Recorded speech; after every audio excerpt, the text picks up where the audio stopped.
दो बैलों की कथा। जानवरों में गधा सबसे मूर्ख समझा जाता है। हम जब किसी आदमी को पहले दर्जे का बेवकूफ कहना चाहते हैं तो उसे गधा कहते हैं।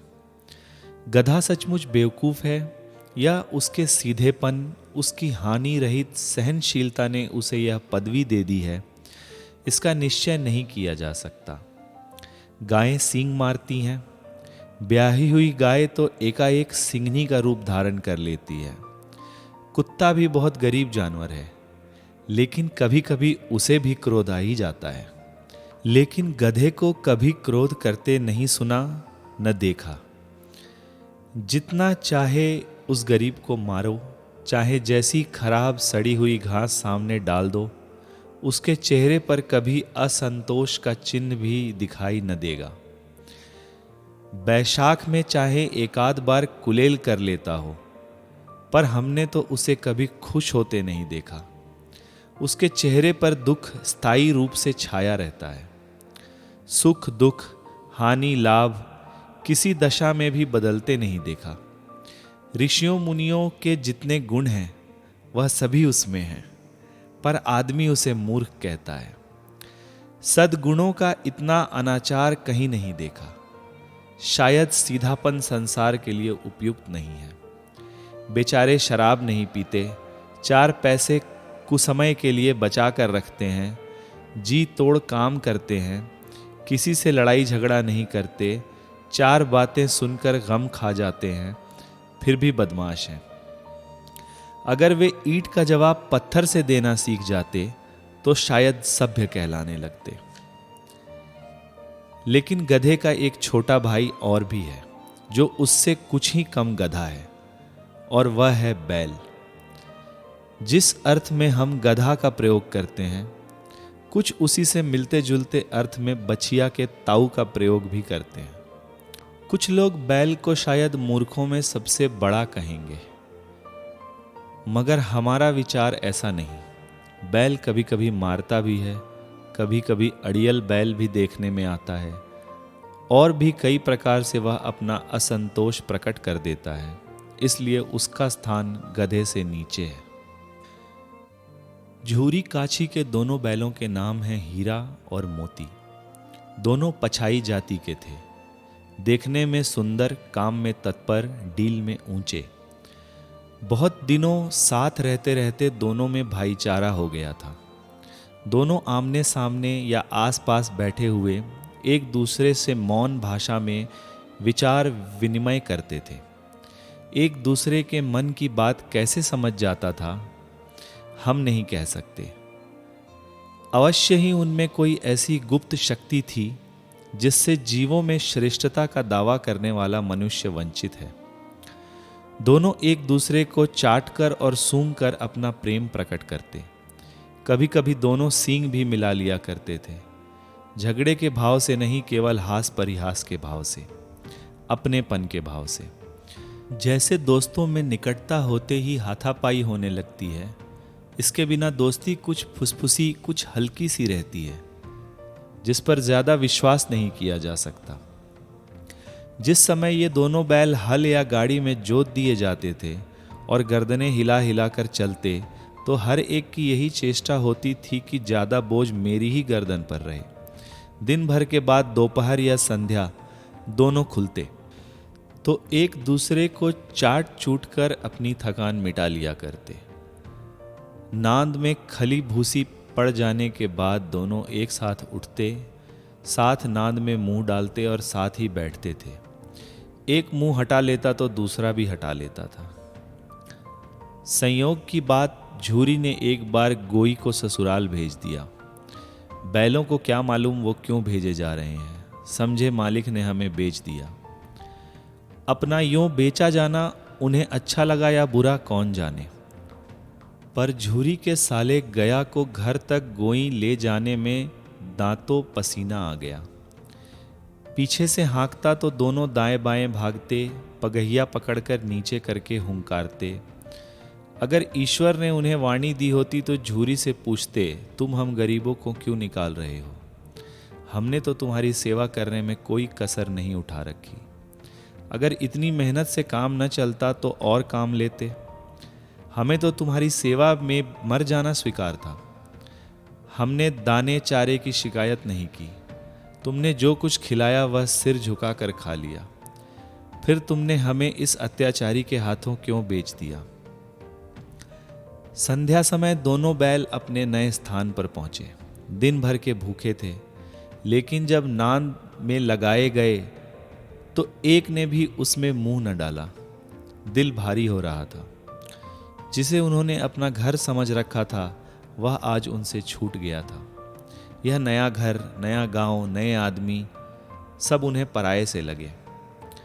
दोनों ने अपनी मूक भाषा में सलाह की, एक दूसरे को चोरी चोरी देखा और लेट गए। जब गांव में सोता पड़ गया तो दोनों ने जोर मारकर रस्सियां तुड़ा डालीं और घर की तरफ चले। रस्सियां बहुत मजबूत थीं। अनुमान नहीं हो सकता था कि कोई बैल उन्हें तोड़ सकेगा। पर इन दोनों में इस समय दूसरी शक्ति आ गई थी। एक एक झटके में रस्सियां टूट गईं। झूरी प्रातःकाल सोकर उठा तो देखा कि दोनों बैल चरनी पर खड़े हैं। दोनों की गर्दनों में आधा आधा गराव, गले की रस्सी लटक रहा है।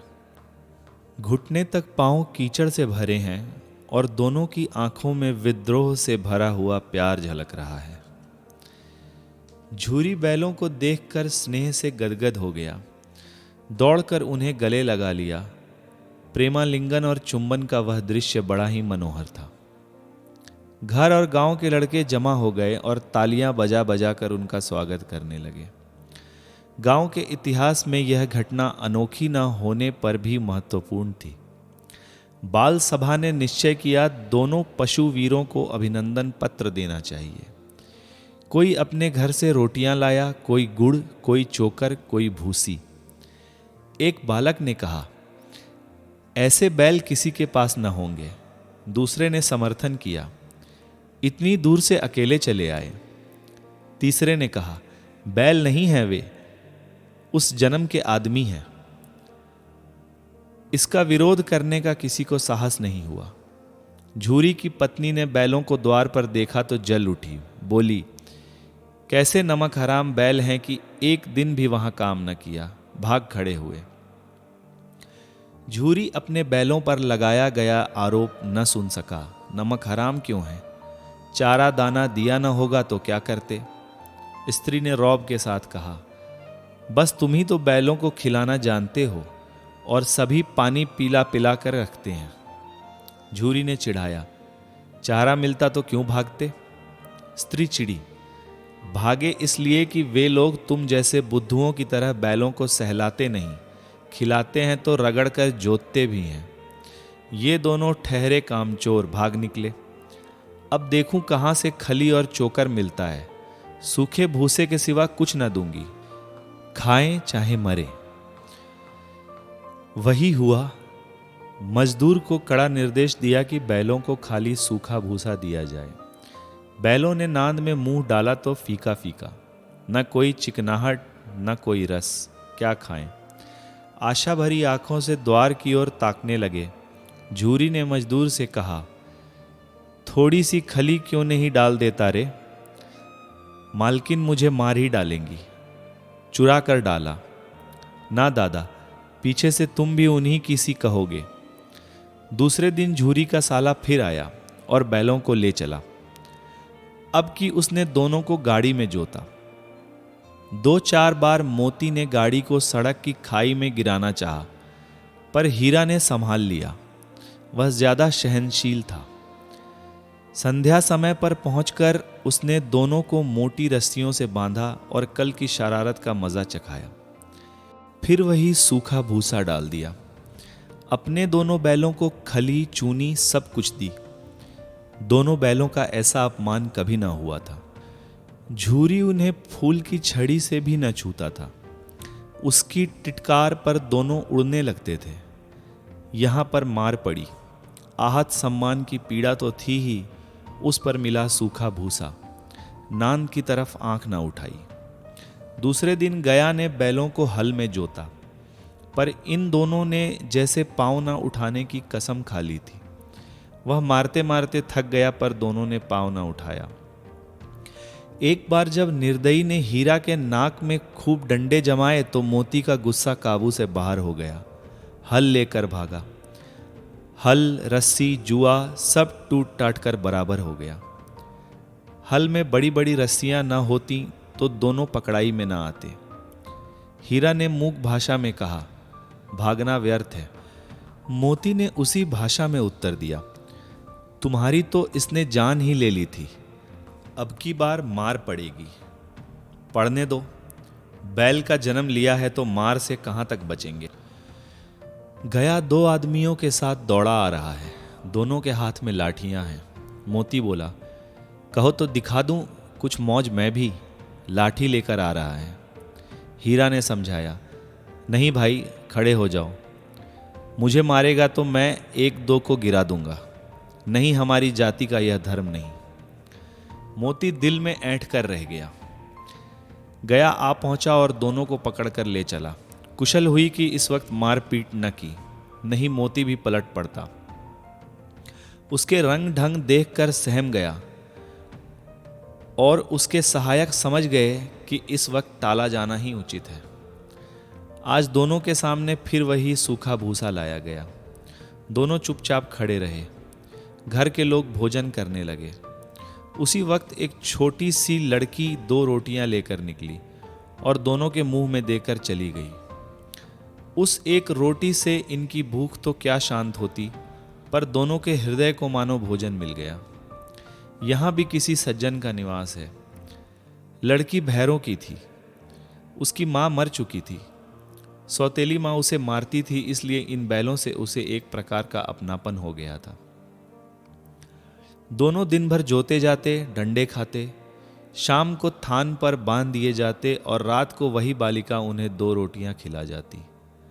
प्रेम के इस प्रसाद की यह महिमा थी कि 2-2 गाल सूखा भूसा खाकर भी दोनों दुर्लभ न होते थे, मगर दोनों की आंखों में रोम रोम में विद्रोह भरा हुआ था। एक दिन मोती ने मूक भाषा में कहा, अब तो सहा नहीं जाता हीरा, क्या करना चाहते हो? एक आध को सींगों पर उठाकर फेंक दूंगा, लेकिन जानते हो वह प्यारी लड़की जो हमें रोटियां खिलाती है उसी की लड़की है जो इस घर का मालिक है। यह बेचारी अनाथ हो जाएगी। तो मालकिन को ना फेंक दूं? वही तो उस लड़की को मारती है। लेकिन औरत जात पर सींग चलाना मना है, वह भूले जाते हो। तुम तो किसी तरह निकलने ही नहीं देते। तो आओ आज तुड़ाकर भाग चलें। हाँ, यह मैं स्वीकार करता हूं, लेकिन इतनी मोटी रस्सी टूटेगी कैसे? इसका उपाय है। पहले रस्सी को थोड़ा सा चबा लो, फिर एक झटके में टूट जाती है। रात को जब बालिका रोटियां खिलाकर चली गई तो दोनों रस्सियां चबाने लगे। मोटी रस्सी मुंह में न जाती थी। बेचारे बार बार जोर लगाकर रह जाते। सहसा घर का द्वार खुला और वही लड़की निकली। दोनों सिर झुकाकर उसका हाथ चाटने लगे। दोनों की पूंछें खड़ी हो गईं। उसने उनके माथे सहलाए और बोली, खोले देती हूं, चुपके से भाग जाओ, नहीं तो यहां के लोग मार डालेंगे। आज घर में सलाह हो रही है कि इनकी नाकों में नाथ डाल दी जाए। उसने गराव खोल दिए पर दोनों चुपचाप खड़े रहे। मोती ने अपनी भाषा में पूछा, अब चलते क्यों नहीं? हीरा ने कहा, चलें तो, लेकिन कल इस अनाथ पर आफत आएगी, सब इसी पर संदेह करेंगे। सहसा बालिका चिल्लाई, दोनों फूफा वाले बैल भागे जा रहे हैं। ओ दादा, दोनों बैल भागे जा रहे हैं, जल्दी दौड़ो। गया हड़बड़ा कर भीतर से निकला और बैलों को पकड़ने चला। वह दोनों भाग गए। गया ने पीछा किया। वह और भी तेज हुए। गया ने शोर मचाया। फिर गांव के कुछ आदमियों को साथ लेने के लिए लौटा। दोनों मित्रों को भागने का मौका मिल गया। सीधे दौड़ते चले गए। यहां तक कि मार्ग का ज्ञान न रहा। जिस परिचित मार्ग से आए थे उसका यहां पता न था। नए नए गांव मिलने लगे। जब दोनों एक खेत के किनारे खड़े होकर सोचने लगे अब क्या करना चाहिए। हीरा ने कहा, मालूम होता है राह भूल गए। तुम भी तो तेजी से भागे। वहीं उसे मार गिराना था। उसे मार गिराते तो दुनिया क्या कहती। वह अपना धर्म छोड़ दे, लेकिन हम अपना धर्म क्यों छोड़ें। दोनों भूख से व्याकुल हो रहे थे। खेत में मटर खड़ी थी। चरने लगे। रह रहकर आहट ले लेते थे, कोई आता तो नहीं। जब पेट भर गया, दोनों ने आजादी का अनुभव किया तो मस्त होकर उछलने कूदने लगे। पहले दोनों ने डकार ली, फिर सींग मिलाए और एक दूसरे को ठेलने लगे। मोती ने हीरा को कई कदम पीछे हटा दिया, यहां तक कि वह खाई में गिर गया। तब उसे भी क्रोध आया, संभल कर उठा और फिर मोती से भिड़ गया। मोती ने देखा खेल में झगड़ा हुआ चला जाता है, तो किनारे हट गया। अरे यह क्या, कोई सांड डोंकता हुआ चला आ रहा है। हाँ, सांड ही है। वह सामने आ पहुंचा। दोनों मित्र बगलें झांक रहे हैं। सांड पूरा हाथी है। उससे भिड़ना जान से हाथ धोना है, लेकिन ना भिड़ने पर तो जान बचती नहीं नजर आती। इन्हीं की तरफ आ रहा है। कितनी भयंकर सूरत है। मोती ने मूक भाषा में कहा, बुरे फंसे, जान कैसे बचेगी, कोई उपाय सोचो। हीरा ने चिंतित स्वर में कहा, अपने घमंड में भूला हुआ है, आरजू विनती न सुनेगा। भाग क्यों न चले, भागना कायरता है। तो फिर यहीं मरो। बंदा तो 9 2 11 होता है, और जो दौड़ाए। तो फिर कोई उपाय सोचो जल्द। उपाय यही है कि उस पर दोनों प्राणी एक साथ चोट करें। मैं आगे से दौड़ाता हूं, तुम पीछे से दौड़ाओ। दोहरी मार पड़ेगी तो भाग खड़ा होगा। ज्यों ही मेरी ओर झपटे, तुम बगल से उसके पेट में सींग घुसा देना। जान को खतरा है, पर दूसरा उपाय नहीं है। दोनों मित्र जान हथेलियों में लेकर लपके। सांड को कभी संगठित शत्रुओं से लड़ने का अनुभव न था। वह तो शत्रु से मल्ल युद्ध करने का आदी था। ज्यों ही हीरा पर झपटा, मोती ने पीछे से दौड़ाया। सांड उसकी तरफ मुड़ा तो हीरा ने दौड़ाया। सांड चाहता था कि एक एक करके दोनों को गिरा ले, पर ये दोनों चतुर थे, उसे यह अवसर न देते थे। एक बार सांड क्रोध में भरकर हीरा का अंत कर देने के लिए चला कि मोती ने बगल में आकर उसके पेट में सींग भोंक दिया। सांड क्रोध में आकर पीछे फिरा तो हीरा ने दूसरी ओर सींग चुभो दिया। आखिर बेचारा घायल होकर भागा और दोनों ने दूर तक पीछा किया, यहां तक कि सांड बेदम होकर गिर पड़ा। तब दोनों ने उसे छोड़ दिया। दोनों मित्र विजय के नशे में झूमते चले जा रहे थे। मोती ने अपने संकेतों की भाषा में कहा, मेरा जी चाहता था कि बच्चा को मार ही डालूं। हीरा ने विरोध किया, गिरे हुए शत्रु पर सींग चलाना नहीं चाहिए। यह सब ढोंग है। बैरी को ऐसा मारना चाहिए कि फिर ना उठे। अब कैसे पहुंचेंगे ये सोचो। पहले कुछ खा लें, तब सोचें। सामने मटर का खेत था ही। मोती उसमें घुस गया। हीरा मना करता रहा, पर उसने एक न सुनी। अभी 2-4 ही ग्रास खाए थे कि 2 आदमी लाठियां लिए दौड़ पड़े और दोनों मित्रों को घेर लिया। हीरा मेड़ पर था, निकल गया। मोती सींचे हुए खेत में था। उसके खुर कीचड़ में धंसने लगे, भाग न सका, पकड़ लिया गया। हीरा ने देखा संगी संकट में है, लौट पड़ा। फंसेंगे तो दोनों फंसेंगे। रखवालों ने उसे भी पकड़ लिया। प्रातःकाल दोनों मित्र कांजी हाउस में बंद कर दिए गए। दोनों मित्रों को जीवन में पहली बार ऐसा मौका आया था कि सारा दिन बीत गया और खाने को एक तिनका भी न मिला। समझ में ही ना आता था यह कैसा स्वामी है। इससे तो गया फिर भी अच्छा था। वहां कई भैंसें थीं, कई बकरियां, कई घोड़े, कई गधे, पर किसी के सामने चारा न था। सब जमीन पर मुर्दों की तरह पड़े थे। कई तो इतने कमजोर हो गए थे कि खड़े भी ना हो सकते थे। सारा दिन दोनों मित्र फाटक की ओर टकटकी लगाए ताकते रहे, पर कोई चारा लेकर आता न दिखाई दिया। तब दोनों ने दीवार की नमकीन मिट्टी चाटनी शुरू की, पर इससे क्या संतोष होगा। रात को भी कुछ भोजन न मिला तो हीरा के दिल में विरोध की ज्वाला दहक उठी। मोती से बोला, अब तो नहीं रहा जाता मोती। मोती ने सिर लटकाए हुए जवाब दिया, मुझे तो मालूम होता है प्राण निकल रहे हैं। इतनी जल्दी हिम्मत ना हारो भाई, यहां से भागने का कोई उपाय निकालना चाहिए। आओ दीवार तोड़ दें। मुझसे तो अब कुछ ना होगा। बस इसी बूते पर अकड़ते थे, सारी अकड़ निकल गई। बाड़े की दीवार कच्ची थी, हीरा मजबूत तो था ही, अपने नोकदार सींग दीवार में गड़ा दिए और जोर मारा तो मिट्टी का एक चप्पड़ निकल आया। फिर तो उसका साहस बढ़ा। उसने दौड़ दौड़ कर दीवार पर चोटें की और हर चोट में थोड़ी थोड़ी मिट्टी गिराने लगा। उसी समय कांजी हाउस का चौकीदार लालटेन लेकर जानवरों की हाजिरी लेने आ निकला। हीरा का यह उज्जड़पन देखकर उसने उसे कई डंडे रसीद किए और मोटी सी रस्सी से बांध दिया। मोती ने पड़े पड़े कहा, आखिर मार खाई, क्या मिला? अपने बूते पर जोर तो मार लिया।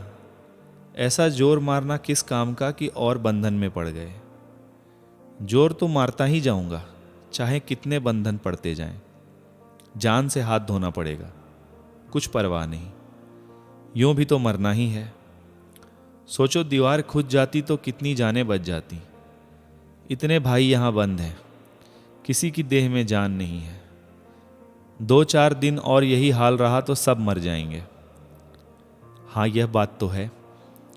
अच्छा तो लो, मैं भी जोर लगाता हूं। मोती ने भी दीवार में उसी जगह सींग मारा। थोड़ी सी मिट्टी गिरी और हिम्मत बढ़ी। फिर तो वही दीवार में सींग लगाकर इस तरह जोर करने लगा मानो किसी विरोधी से लड़ रहा है। आखिर 2 घंटे की कोशिश के बाद दीवार ऊपर से लगभग 1 हाथ गिर गई। उसने दूनी शक्ति से धक्का मारा तो आधी दीवार गिर पड़ी। दीवार का गिरना था कि अधमरे से पड़े हुए सभी जानवर चेत उठे। तीनों घोड़ियां सरपट भाग निकली, फिर बकरियां निकली, इसके बाद भैंसें भी खिसक गईं, पर गधे अभी तक ज्यों के त्यों खड़े थे।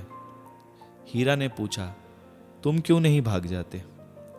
एक गधे ने कहा, जो कहीं फिर पकड़ लिए जाएं तो क्या हरज है, अभी तो भागने का अवसर है।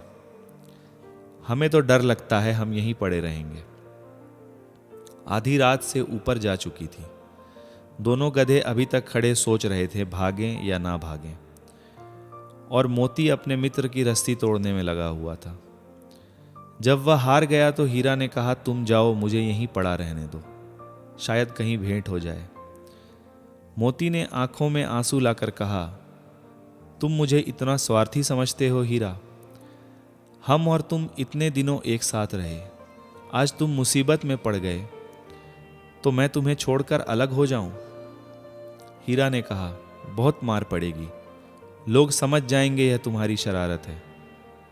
मोती गर्व से बोला, जिस अपराध के लिए तुम्हें गले में बंधन पड़ा, उसके लिए अगर मुझ पर मार पड़े तो क्या चिंता। इतना तो हो ही गया कि 9-10 प्राणियों की जान बच गई, ये सब तो आशीर्वाद देंगे। यह कहते हुए मोती ने दोनों गधों को सींगों से मार मार कर बाड़े से बाहर निकाला और तब अपने बंधु के पास आकर सो रहा। सुबह होते ही मुंशी और चौकीदार और अन्य कर्मचारियों में कैसी खलबली मची, इसके लिखने की जरूरत नहीं। बस इतना ही काफी है कि मोती की खूब मरम्मत हुई है और उसे भी मोटी रस्सी से बांध दिया गया। 1 सप्ताह तक दोनों मित्र वहां बंधे पड़े रहे।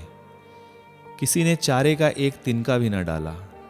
हां, एक बार पानी दिखा दिया जाता था, यही उनका आधार था। दोनों इतने दुर्बल हो गए थे कि उठा तक न जाता था। ठठरियां निकल आई थीं।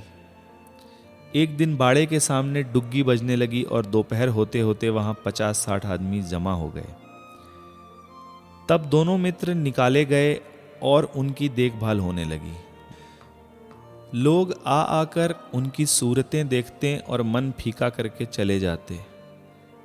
ऐसे मृतक बैलों का कौन खरीदार होता। सहसा एक दाढ़ी वाला आदमी, जिसकी आंखें लाल थीं और मुद्रा अत्यंत कठोर, आया और दोनों मित्रों के कूल्हों में उंगली गोंद कर मुंशी जी से बातें करने लगा। उसका चेहरा देखकर दोनों मित्रों के दिल कांप उठे। वह कौन है, उन्हें क्यों टटोल रहा है, इस विषय में उन्हें कोई संदेह न हुआ। दोनों ने एक दूसरे को भयभीत नेत्रों से देखा और सिर झुका लिया। हीरा ने कहा, गया के घर से बेकार भागे, अब जान न बचेगी। मोती ने उत्तर दिया, कहते हैं भगवान सबके ऊपर दया करते हैं, इन्हें हमारे ऊपर क्यों दया नहीं आती। भगवान के लिए हमारा मरना जीना दोनों बराबर है। चलो अच्छा ही है, कुछ दिन उसके पास तो रहेंगे। एक बार भगवान ने उस लड़की के रूप में हमें बचाया था, क्या अब ना बचाएंगे। ये आदमी छुरी चलाएगा, देख लेना। तो क्या चिंता है, मांस, खाल, सींग, हड्डी सब किसी ना किसी काम आ जाएंगी। नीलाम हो जाने के बाद दोनों मित्र उस दड़ियल के साथ चले।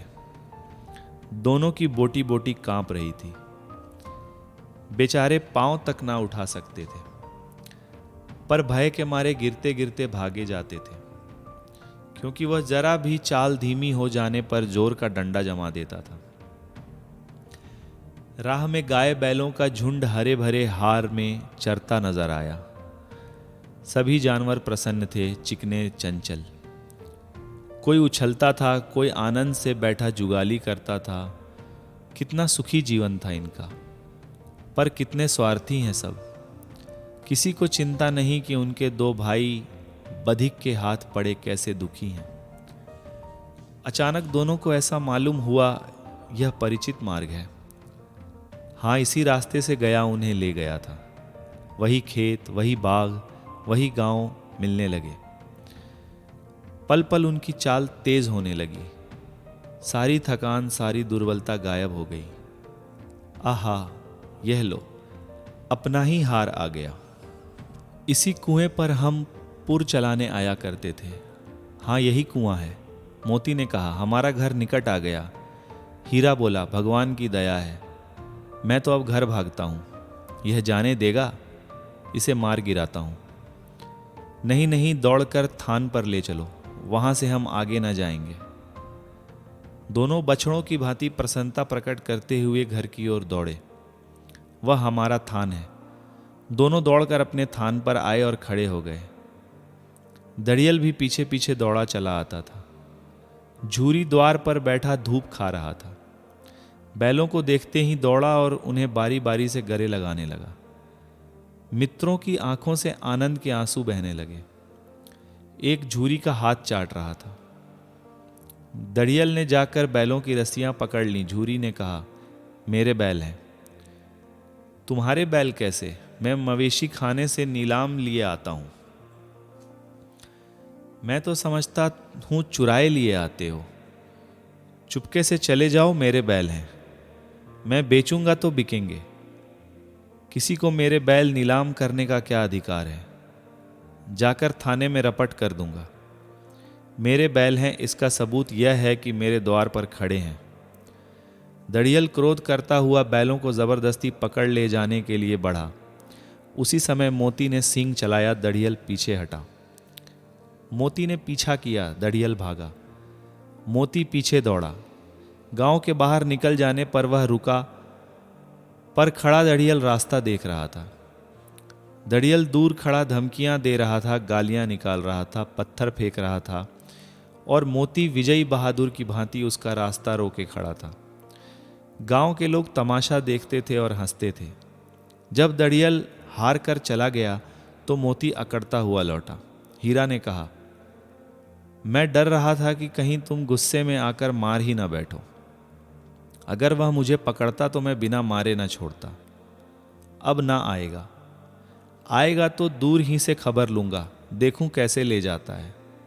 जो गोली मरवा दे, मर जाऊंगा, उसके काम ना आऊंगा। हमारी जान को कोई जान ही नहीं समझता, इसलिए कि हम इतने सीधे होते हैं। जरा देर में नांद में खली, भूसा, चोकर, दाना भर दिया गया और दोनों मित्र खाने लगे। झूरी खड़ा दोनों को सहला रहा था और 20 लड़के तमाशा देख रहे थे। सारे गांव में उत्साह सा मालूम होता था। उसी समय मालकिन ने आकर दोनों के माथे चूम लिए।